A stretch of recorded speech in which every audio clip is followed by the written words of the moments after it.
Hello and welcome back to another episode of Be a Quirky Writer. Now today we are again with the Paris Review Reviewed and we will be speaking about Borges.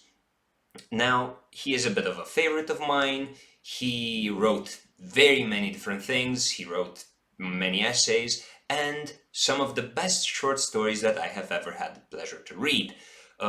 Two of his anthologies which I recommend are Fictions and The Aleph. If you have never read anything about him and are curious, please read those. They are very good.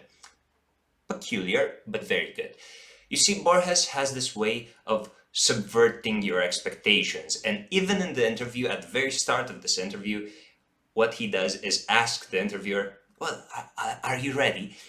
And that is already Borges at his core.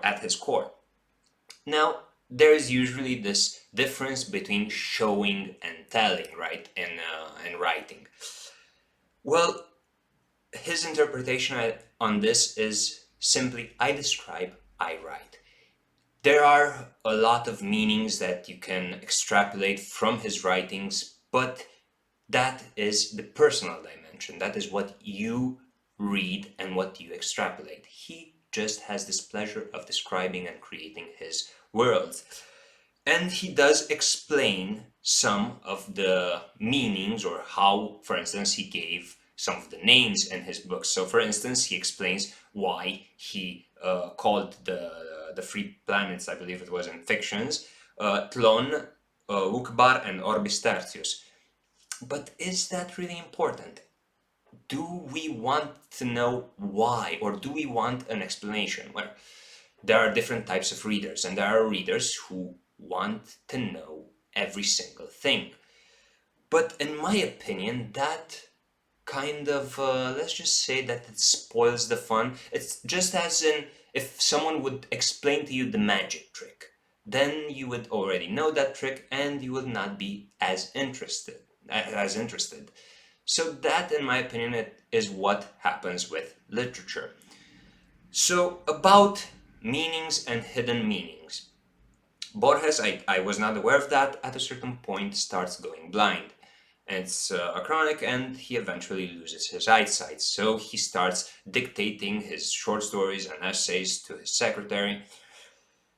So there are many times where he uses the color yellow. So people started reading into this and started giving different interpretations on why the color yellow. Well, he addresses this thing and says, and I quote, "I live in a gray world, rather like the silver screen world, but yellow stands out." He says that yellow was the last color that he saw. And it's not that it has a special meaning to him, but he remembers that color more vividly than others, and so he uses it. But again, once you know that, are you still interested in finding secret meanings? Well, not necessarily. So again, there's this conversation to be had on whether it is good for you as a reader to know these different shades, if we are speaking about colors, these different explanations, or if it's just better to leave it a mystery and just read and ponder. So that's the topic for today, the importance of pondering what other writers wrote and not knowing why they wrote as they did.